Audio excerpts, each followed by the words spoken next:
하나님 말씀 봅니다. 사도행전 12장 1절에서부터 5절입니다. 사도행전 12장 1절에서부터 5절까지 제가 읽겠습니다. 그때에 헤롯 왕이 손을 들어 교회 중에서 몇 사람을 해하려 하여 요한의 형제 야고보를 칼로 죽이니 유대인들이 이 일을 기뻐하는 것을 보고 베드로도 잡으려 할세 때는 무교절 기간이라.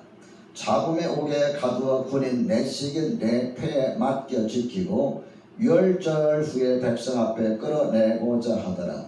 이에 베드로는 옥에 갇혔고 교회는 그를 위하여 간절히 하나님께 기도하더라. 아멘. 오늘 하나님께서 우리에게 주시는 말씀은 사도행전 12장에 있는 말씀입니다. 이 말씀을 통하여 교회는 하나님께 간절히 기도하더라, 이런 제목으로 말씀을 전하겠습니다. 말씀을 듣기 전에 서로 인사 나눕시다. 더위에도 건강하시기를 축복합니다. 문자로도 좀 올려주시고요, 온라인으로 좀 올려주시고 인사 나눕시다.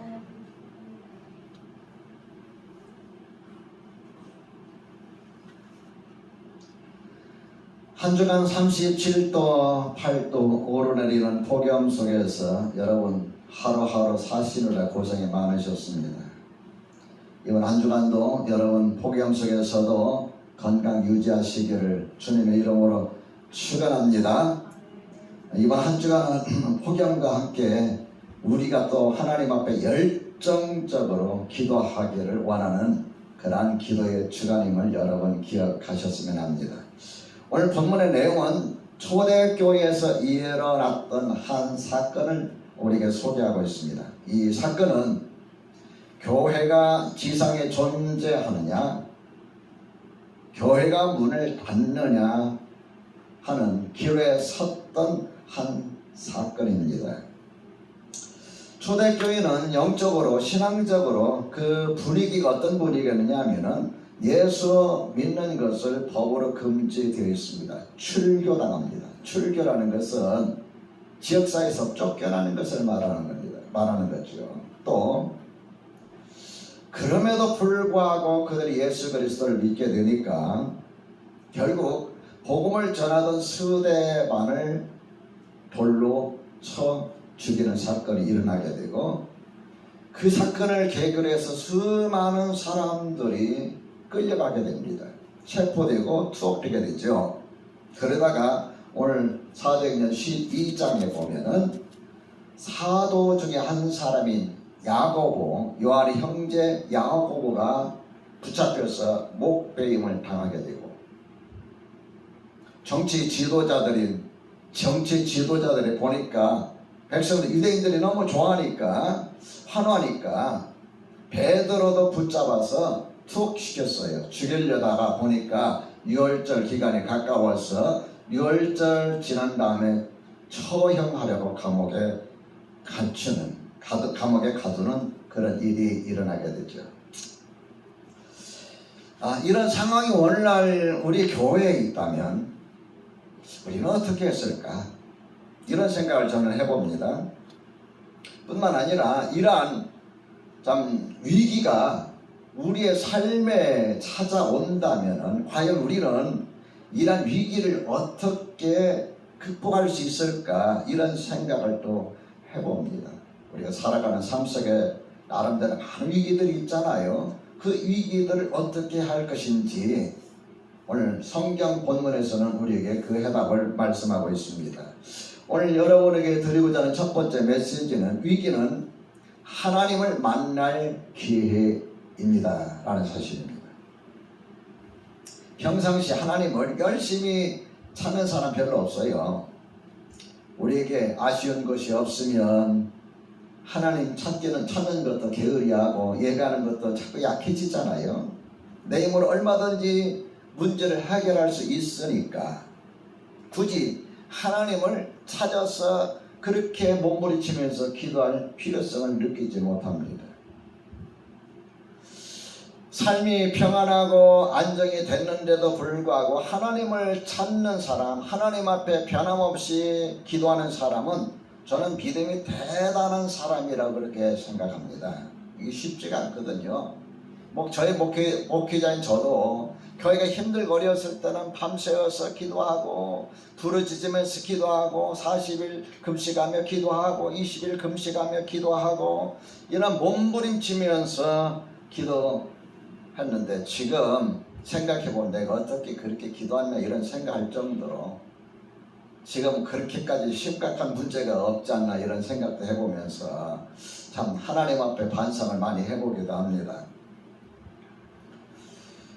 하나님께서 이방인으로서 최초로 구원받은 사람 고넬료를 구원의 축복으로 이끄신 까닭이 뭐냐면은 고넬료의 신앙의 특징은 비록 이방인이었지만 유대 사이에 파견 나와서 유대인들이 믿었던 그 하나님을 믿으면서 그 사람의 특징을 보면 항상 하나님께 기도했다 그랬어요. 자기 자신이 굳이 하나님 앞에 기도할 어떤 필요성을 느끼지 못한데도 불구하고 하나님 앞에 항상 기도했어요. 그래 하나님께서 그를 기억하셨어요. 그리고 하나님께서는 베드로를 통해서 그에게 구원의 문을 열어주시고 이방인으로서는 최초로 구원받는 사람으로 하나님께서 그의 축복의 기회를 허락하시는 것을 우리가 볼 수가 있습니다. 우리가 일반적으로 보면은 우리가 언제 하나님을 찾습니까? 어려움을 당할 때, 내가 감당할 수 없는 어려움 당할 때, 위기 가운데 빠져 있을 때, 내가 그 위기에서 벗어날 수 없을 때, 나의 앞길에 희망이 보이지 않을 때, 대부분이 이때 하나님을 찾게 되죠. 다시 말해서 내가 아쉬울 때 하나님을 찾는다 그 이야기. 그런데도 하나님은 여러분과 제가 하나님을 찾는 것을 기뻐하신다는 걸 기억하시기 바랍니다. 예레미야 33장 3절에 보면은 주님께서는 이렇게 말씀하십니다. 너는 내게 부르짖어라. 따라서 합시다. 너는 내게 부르짖어라. 내가 내게 응답하겠고 내가 알지 못하는 크고 은밀한 일을 내게 보이리라. 너는 내게 부르짖어라. 부르짖는다가 뭘 말합니까? 엄청난 위기 상황을 말하는 거예요.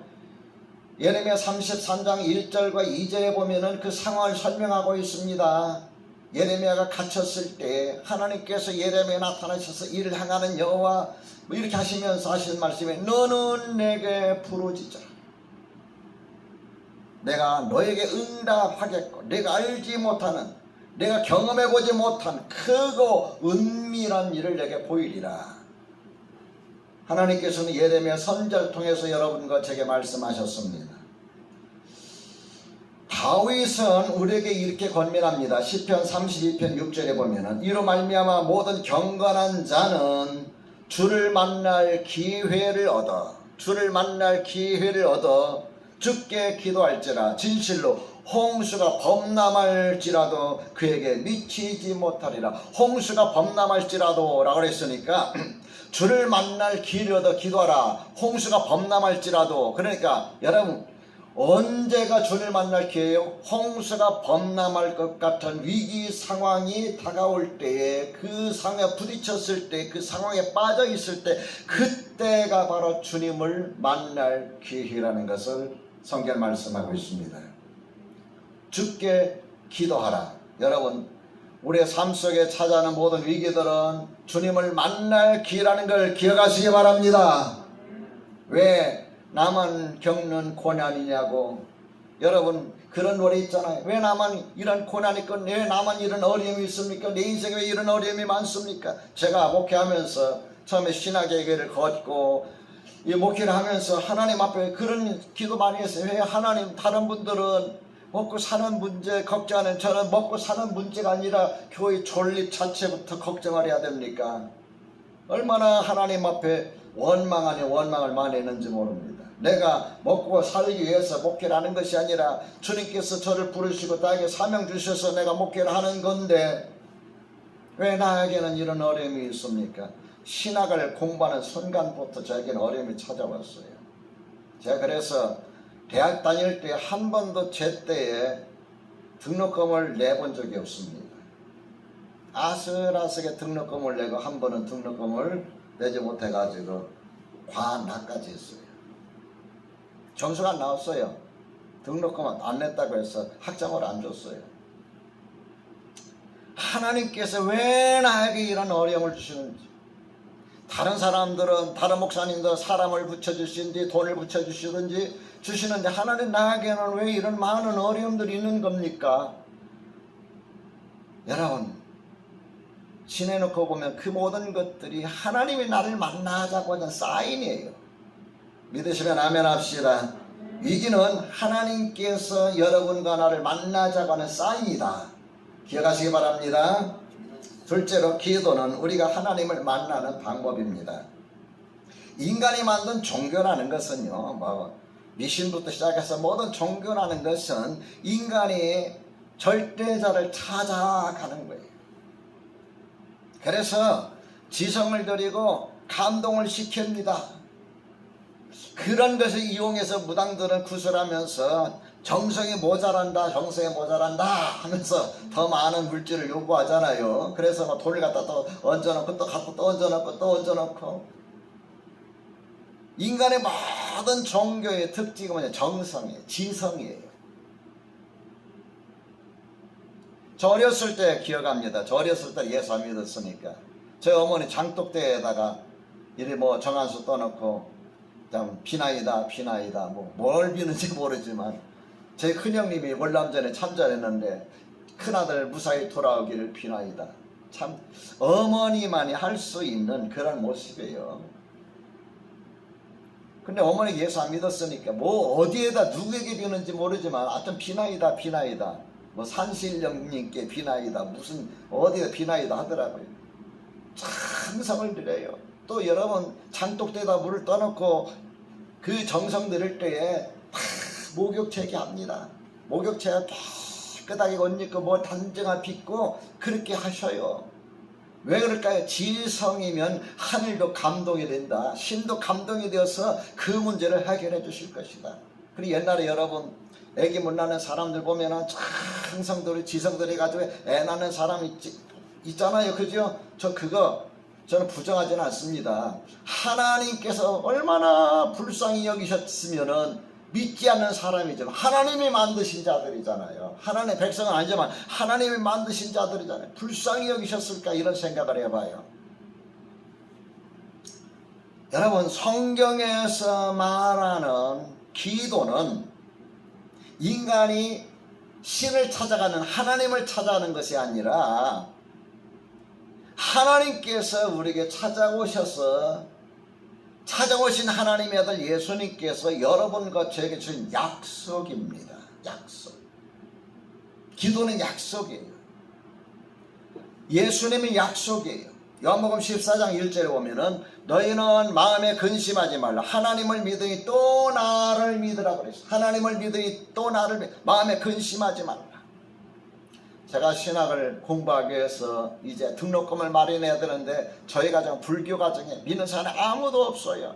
하나님, 나 목회자가 되고 싶은데, 최종이 되고 싶은데 저 돈 한 푼도 없습니다. 어떻게 하면 좋을까요? 그때 하나님께서 에게 응답해 주셨던 서수문 사거리 노타리를 딱 꺾어서 서대문 쪽으로 가려고 하는 순간에 말씀 하나 딱 주셨어요. 너희는 마음에 근심하지 말라. 하나님을 믿으니 또 나를 믿어라. 지금도 저는 그 장소를 기억합니다. 그러면서 나에게 뭐라고 말씀하셨냐? 아무것도 염려하지 말라. 준비가 다 되어 있다. 그래서 그 이후로 제가 등록을 하고 신학을 공부하게 된 거예요. 너희는 마음에 뭐하지 말라? 근심하지 말라. 너희는 마음에 근심하지 말라. 하나님을 믿으니 또 나를 믿어라.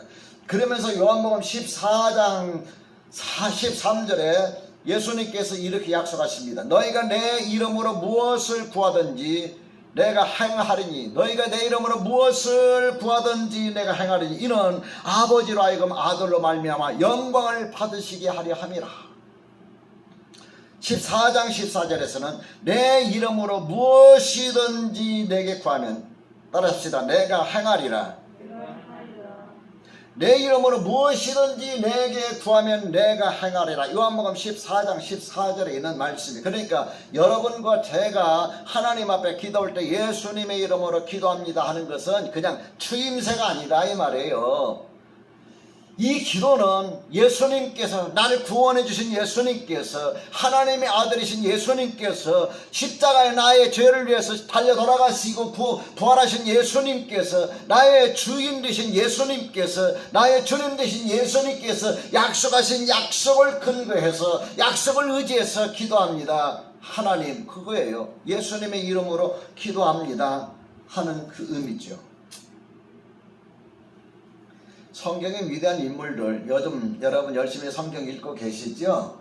성경의 유명한 인물들이 그 특징을 보면은, 인물들의 특징을 보면은 그 사람들이 굉장히 훌륭하거나 남보다 뛰어난 사람이 거의 없어요.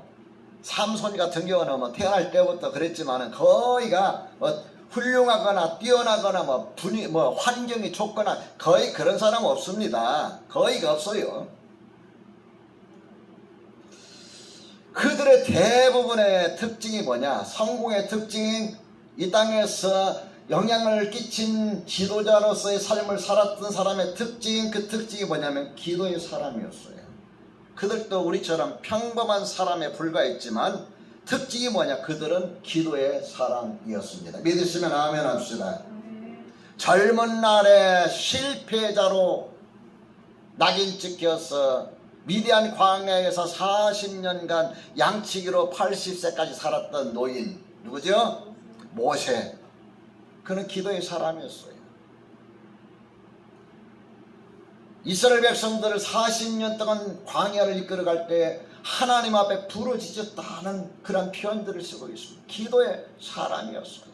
그 기도의 힘으로, 기도의 능력으로, 기도의 응답으로 이스라엘 백성들을 40년 동안 광야에 이끌었던 것을 기억하시기 바랍니다.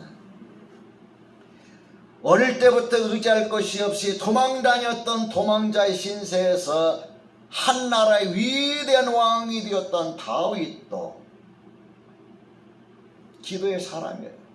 시편을 보세요 여러분. 다윗이 하나님 앞에 부르짖었던 말들이 많이 나옵니다. 그런 표현들이 나와요. 기도의 사람이었어요. 전쟁에 져서 적국의 포로로 끌려가서 포로로서 삶을 살았던 그 사람이 그 적국의 나라에서 왕 다음에 가는 지도자의 위치에 오른 국무총리, 총리까지 오른 다니엘도 기도의 사람이었어요. 하루에 3번씩 하나님 앞에 기도했습니다. 사자굴에 던져졌을 때도 사자가 차마 그를 잡아먹지 못했어요.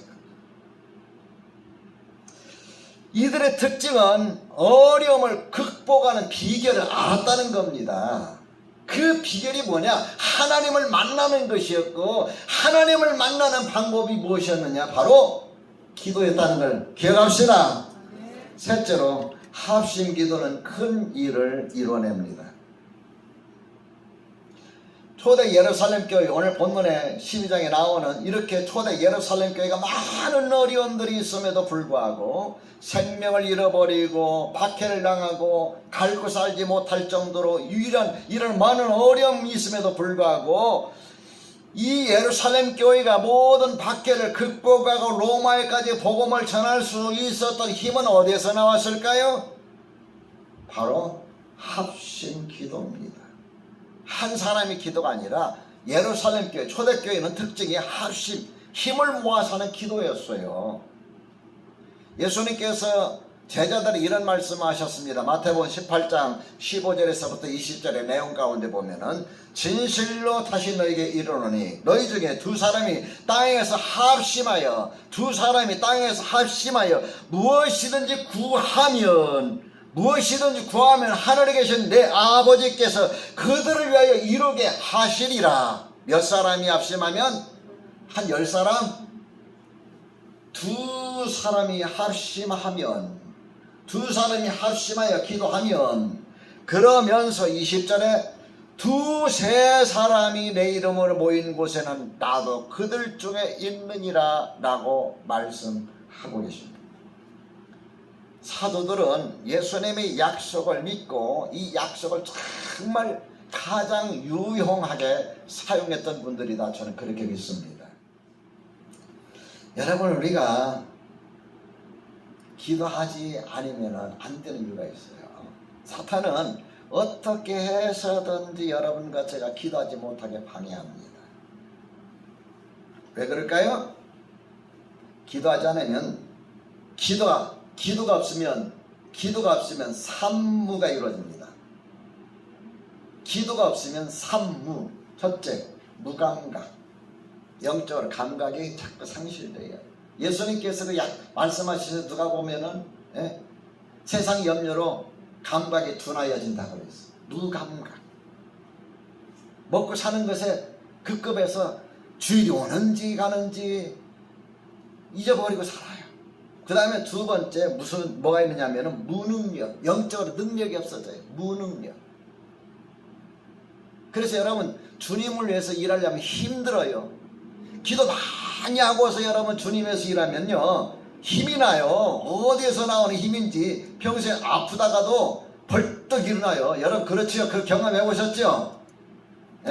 근데 영적으로 기도 생활 안 하면은 몸은 괜찮은데 몸은 괜찮을 것 같은데 아픈 데 없는데 힘들어요. 목자 하는 거 목리하는 거 뭐 사람 많지 않은데 힘들어요. 그런데 기도하면은 아무리 몸이 안 좋아도 막 벌떡벌떡 일어납니다. 기도 안 하면 무능력해져요. 영적으로 능력이 없어져요. 그 다음에 자 기도하지 않으면 또 세 번째 무는 뭐냐면은 무기력해져요. 하고 싶은 의욕이 없어요. 하고 싶은 의욕이 없어. 의욕이 안 생겨. 저는 이런 코로나 바이러스가 이렇게 장기간 지속될 때 염려되는 게 바로 이거예요. 이러다가 우리가 기도도 제대로 못하고 예배도 제대로 못 드리지, 온라인으로 드리다가도 이제는 온라인도 실증이 나지. 처음에 온라인으로 여러분 제가 온라인으로 중계할 때는 많이 들어왔는데 요즘에는 많이 안 들어와요. 제가 이렇게 체크합니다. 온라인으로 예배드릴 때 전에는 많이 들어왔는데 많이 안 들어와요. 그래서 할 수 없어서 안 들어온 분들을 위해서 이 동영상을 또 제가 설계하면서 찍는 거예요. 한 분이라도 보라고. 안 보면은 자꾸 주저앉아 버리니까 걱정되잖아요. 우리 신앙을 잃어버리는 거예요. 무감각해지고 무능력해지고 무기력해져. 그래서 이제는 교회 나가기도 싫어. 교회 나가도 싫다니 나중에 어떻게 됩니까? 예수님 믿는 것, 그 믿음조차도 약해지기 시작해요. 그냥 머릿속으로 믿는 거예요. 여러분과 내가 코로나19를 이기고 이런 위기를 이기고 여러분의 삶에 찾아온 위기를 이길 수 있는 최선의 방법은 하나님을 만나는 겁니다. 기도하는 겁니다. 혼자서 기도하다가 지치면은 이렇게 세워줄 사람이 함께 기도하는 겁니다. 합심해서. 이번 한 주일 동안 여러분과 내가 하나님 앞에 합심해서 기도할 때 다시 우리는 새 힘을 얻을 줄 믿습니다. 여러분 안고 있는 문제들 하나님께서 간섭하시는 믿습니다. 이러한 역사를 경험하시기를 우리 주님의 이름으로 축원합니다.